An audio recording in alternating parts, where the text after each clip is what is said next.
முன்னாள் அமைச்சர், விழுப்புரம் மாவட்ட கழகத்தின் செயலாளர், கழக அமைப்பு செயலாளர், நாடாளுமன்ற உறுப்பினர் அண்ணன் சி.வி. சண்முகம் அவர்கள்.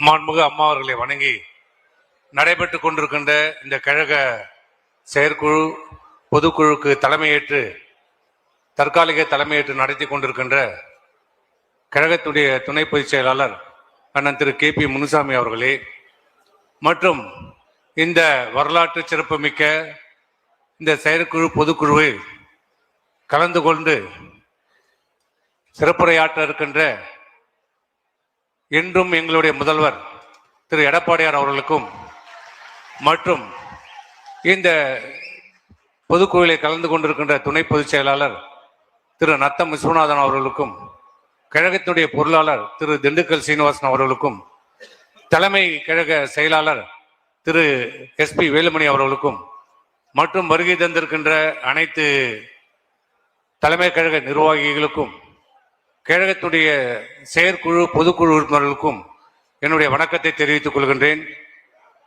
இன்றைக்கு இந்த 2025 செயற்குழு அனைவரும் சொன்னீர்கள், இது வரலாற்று சிறப்புமிக்க ஒரு பொதுக்குழு என்று.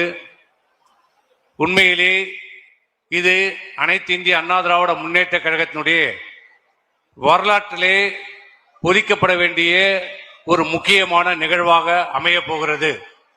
ஏனென்றால் இந்த செயற்குழு பொதுக்குழு தான் இன்றைக்கு ஆண்டு கொண்டிருக்கின்ற மக்கள் விரோத அரசு ஸ்டாலின் அரசுக்கு சங்கு ஊத போடுகிற ஒரு பொதுக்குழு.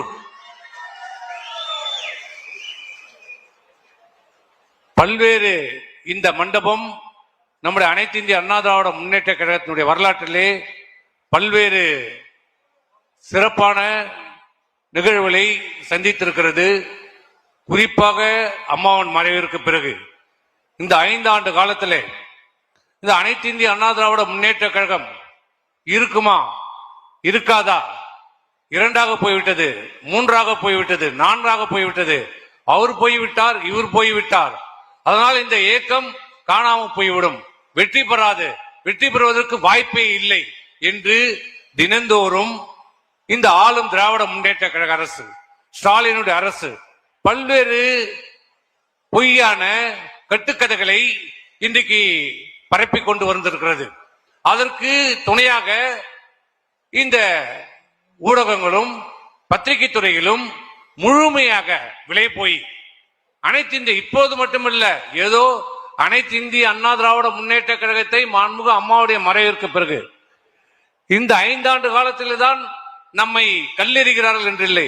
எப்போது அனைத்து இந்திய அண்ணா திராவிட முன்னேற்ற கழகத்தை புரட்சித் தலைவர் எம்ஜிஆர் அவர்கள் தொடங்கினார்களோ அன்றையிலிருந்தே இந்த அனைத்து இந்திய அண்ணா திராவிட முன்னேற்ற கழகத்தை இந்த இயக்கம் வெற்றி பெறுமா, நடிகர் ஆளாள முடியுமா என்று கேட்டவர்கள் தொடர்ந்து அம்மாவை பார்த்து இந்த அம்மா ஆட்சி செய்ய முடியுமா என்று சொன்னவர்கள். அம்மாவின் மறைவிற்கு பிறகு இந்த இயக்கம் இருக்காது, இந்த ஆட்சி இருக்காது, எடப்பாடிக்கு ஆள தெரியுமா, நிர்வாகம் தெரியுமா என்று கேட்டவர்கள் மத்தியிலே 4.5 ஆண்டு காலம் சிறப்பான ஒரு ஆட்சியை, சிறப்பான ஆட்சி மட்டுமில்ல, மக்களுடைய மனநிலையை புரிந்து, ஏழை மக்களுடைய மனநிலையை புரிந்து, விவசாயிகளுடைய மனநிலையை புரிந்து, அனைத்து தரப்பு மக்களுடைய மனநிலையை புரிந்து ஆட்சி செய்த ஒரு முதலமைச்சராக, விவசாயியுடைய முதலமைச்சராக, மக்களுடைய முதலமைச்சராக 4 ஆண்டு காலம் சிறப்பாக நிறைவு செய்து காட்டியிருக்கிறது அனைத்து இந்திய அண்ணா திராவிட முன்னேற்ற கழகம். இதுதான் அதிமுகவுடைய சரித்திரம். இன்றைக்கு நேற்று இல்லை, என்றைக்குமே அதிமுக ஆட்சியில் இருந்தாலும் இல்லை என்றாலும் நம்மை தான் குறிவைத்துக் கொண்டு எப்படியாவது இந்த அதிமுகவை அழிக்க விட வேண்டும், அழிக்க வேண்டும் என்று கங்கணம் கட்டி கொண்டு ஒரு இருந்து கொண்டிருக்கிறார்கள் தமிழகத்திலே. இதிலே எதிரி திமுக மட்டுமில்ல, துரோகிகள் மட்டுமில்ல, நம்மோடு உறவாடி கொண்டிருக்கிறவர்களும் இதிலே இருக்கிறார்கள். அதில் தான் நம் ரொம்ப எதிரி நமக்கு யார் என்று தெரியும். திமுக, கருணாநிதி, ஸ்டாலின் நம்முடைய எதிரி, நம்முடைய துரோகி யார் என்று தெரியும். ஆனால் நம்மோடே உறவாடி நம்மை கெடுப்பவரிடம்தான் நாம் ஜாக்கிரதையாக இருக்க வேண்டும். சில அரசியல் புரோக்கர்கள் இருக்கிறார்கள், அவர்களிடம் நாம் ஜாக்கிரதையாக இருக்க வேண்டும், அவர்களை நாம் இனம் கண்டு கொள்ள வேண்டும். அப்படி இனம் கொண்ட காரணத்தால் தான் பல்வேறு சூழ்ச்சிகள் பல்வேறு சதி திட்டங்களை தீட்டினாலும் அதிகார பலம், ஆட்சி பலம், பணபலம் இத்தனையும் மீறி இத்தனையும் முறியடித்து இந்த ஆட்சியை, இந்த கட்சியை இன்றைக்கு நிலைநிறுத்தி அனைத்து இந்திய அண்ணா திராவிட முன்னேற்ற கழகம் எவனாலும் எந்த கொம்பனாலும் ஆட்டவோ அசைக்கவோ முடியாது என்ற நிலைக்கு இன்னைக்கு நம்முடைய எடப்பாடியார் இன்னைக்கு கொண்டு வந்திருக்கிறார். இதே நிலைமை, இதே அண்ணா திமுகவுக்கு ஏற்பட்ட ஒரு நிலைமை திராவிட முன்னேற்ற கழகத்துக்கு ஸ்டாலினுக்கு வந்திருந்தால், அந்த துண்டு சீட்டு ஸ்டாலினுக்கு வந்திருந்தால் நிலைமை என்ன? ஆனால் இப்படிப்பட்ட இயக்கத்தை இன்றைக்கு சில பத்திரிகைகளிலும் ஊடகங்களிலும் கணிப்பு என்ற பெயரிலே, கருத்து கணிப்பு என்ற பெயரிலே இன்றைக்கு செய்தி வெளியிட்டுக் கொண்டிருக்கிறது. இன்னும் தேர்தலுக்கு 100 நாள் இருக்கிறது. இந்த திமுக ஆட்சிக்கு முடிவுரை கவுண்ட் டவுன் ஸ்டார்ட் 100 நாள் தான் இருக்கிறது. ஆனால் அதற்கு முன்பாகவே இந்த பத்திரிகையின் மூலமாக, ஊடகங்கள் மூலமாக கருத்து கணிப்பு என்ற பெயரிலே நம்முடைய மன உறுதியை குலைப்பதற்கு, அண்ணா திமுக தொண்டர்களுடைய மன உறுதியை குலைப்பதற்கு மிகப்பெரிய சதி திட்டம் பின்னப்பட்டிருக்கிறது, செய்யப்பட்டு கொண்டிருக்கிறது. நம்ம எல்லாம் பார்க்கிறோம். இந்தியா முழுவதும் பல்வேறு தேர்தலிலே தேர்தல் கணிப்பை பார்க்கிறோம். எந்த தேர்தல் கணிப்பாவது 1-2 தவிர இதுவரை வந்த தேர்தல் கணிப்பு ஏதாவது உண்மையாக நடந்திருக்கிறதா? என்னைக்காவது அனைத்து இந்திய அண்ணா திராவிட முன்னேற்ற கழகம் வெற்றி பெறும் எந்த ஒரு தேர்தலில் கருத்து கணிப்பு சொல்லப்பட்டிருக்கிறதா? 2011 இல்ல, 2011 ஜெயிக்க வாய்ப்பே இல்ல, 2021 அண்ணா திமுக காணாமல் போயிடும். ஆனால் நமக்கும் திமுகவுக்கு எவ்வளவு வித்தியாசம்? வெறும் 3 லட்சம் வாக்குகள். அது நம்முடைய துரோகிகள் சில செய்த தவறு, நாம் செய்த சில தவறுகளால் இன்னைக்கு திமுக ஆட்சியில் இருக்கிறது. மக்கள் வாக்களித்து திமுக வெற்றி பெறவில்லை.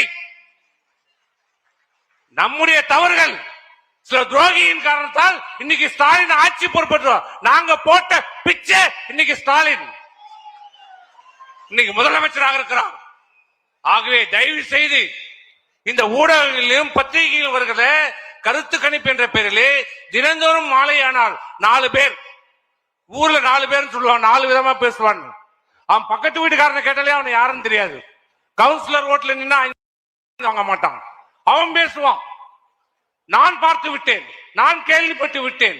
என்னிடம் சொன்னார், இவங்ககிட்ட தான் வந்து அமித்ஷா சொன்னார். விளக்கு வச்சு பார்த்தவனுங்க பக்கத்திலே, அப்படியே விளக்கு வச்சு பிடிச்சி பார்த்தவனுங்க சொல்லுவானுங்க, அண்ணா திமுக இது நடந்து விட்டது, அது நடந்து விட்டது. சண்முகம் இன்றி வெளியேறுகிறார், தங்கமணி போகிறார். எங்கயா போனோம்? உயிருள்ள வரை இந்த அனைத்து இந்திய அண்ணா திராவிட முன்னேற்ற கழகம் இது எங்க கட்சி, எங்க கட்சிடா இது. அண்ணா திமுக தொண்டர்கள் நிரம்பிய கட்சி, தொண்டர்களால் தொடங்கப்பட்ட கட்சி, தொண்டர்களுக்காக செயல்படுகிற ஒரு இயக்கம். இது கோபாலபுரத்து குடும்பம் இல்ல, திமுக இல்ல, இது அண்ணா திமுக. ஆகவே தயவு செய்து மன உறுதியோடு இருங்க, நம்பிக்கையோடு இருங்க. உங்கள் தைரியம், உங்க மன உறுதிதான் அண்ணா திமுகவை எடப்பாடியார் 2024 மீண்டும் தமிழ்நாட்டுடைய முதலமைச்சராக நாம் அமர வைக்க வேண்டும் என்பது கூறி விடைபெறுகிறேன். நன்றி, வணக்கம். அனைத்து இந்திய அண்ணா திராவிட